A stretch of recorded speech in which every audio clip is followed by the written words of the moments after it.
Yuko rais mmoja aliwahi kushinda nafasi ya urais, ila karibia miezi miwili yote ya kwanza alikuwa anajikuta anaamkia beach. So unajua ikulu nyingi zinatengenezwa beach. Kwa kila saa akiamka asubuhi anakujikuta yuko beach. Wasaidizi wake wanakuja wanambeba wanamrudisha. Kile kitengo akamwita akamwambia, mzee, hii issue hii ni lazima umalizane na wataalamu ndio utaanza kukaa salama. Kwa kama alikaa na wataalamu wachungaji au waganga anajua yeye. So kuna mahali ambapo unakuwa na nguvu zote. Ukikosa nguvu ya Mungu ni sana kwamba hauna kitu. Unahitaji nguvu za Mungu, ni za lazima na muhimu ili kuwa jasiri, ili kuwa shujaa. Every courageous person have a supernatural power of God. Let me challenge you some. Hivyo unaamini kwamba kilichomuua Goliati ni jiwe la Daudi? Hebu mwanangu njoo nikutolee mfano. Vumilia lakini angalia, waangalie watu. Ndio. Pameuma.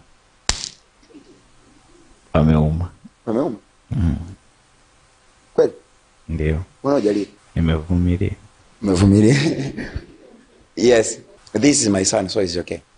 Huyu ni mwanangu, so hamna shida. Yeye amevumilia, si ndivyo? Unafikiri jiwe la Daudi lilikuwa na hivi? Unajua nafikiri nimemfinya kidogo. Nimemfinya sana, nifikia atalia kidogo. Yaani nimefinya kweli kweli. Mimi mikono yangu ni ya kijeshi, ni ya kisoja, napiga zile, nafikiri mnanielewa. So nikifinya hapo nimefinya kweli. Yaani hapa ndo anaelewa, sijui kama hapa hajatoka kangozi kidogo. Yaani nimefinya kweli, yani serious. Na hilo kofi la hivi silione kama ni dogo, yani ni limeshuka tu na uzani mzuri. Lakini mbona hajafa? He have not died. Mungu naomba nisaidie hao watu wanielewe. Goliati alikuwa ngambo ile na Daudi alikuwa ngambo hii. Sawa sawa. Alirusha jiwe kwa kombeo. Wangapi wanafahamu kombeo?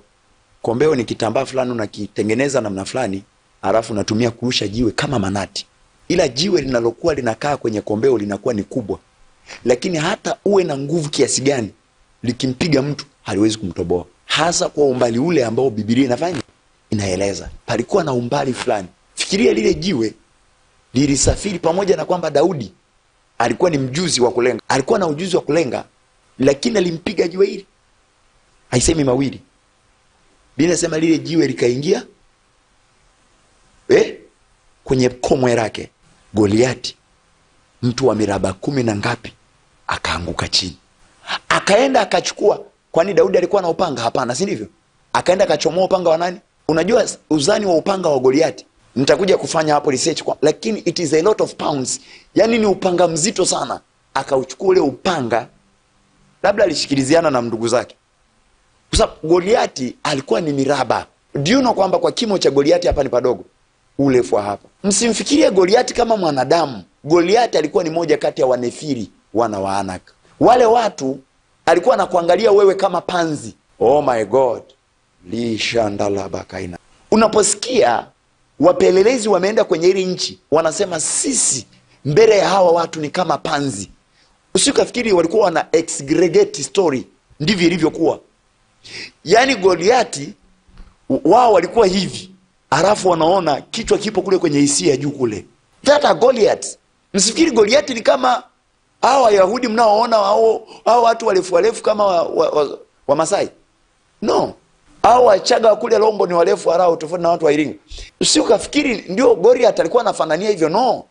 Goliath alikuwa ni mtu mrefu mno. Kajiwe ambaka alikuwa anakaweka Daudi ambaka alimpiga nako Goliath ni kama sawasawa na kama kasehemu kamchanga. Kizazi cha kina Goliati walikuwa ni wachache. Ndio maana Samsoni alikuwa na nguvu zinazowafanania wakina Goliati. Ndio maana Samsoni mmoja alikuwa na uwezo wa kuua wanajeshi 1000.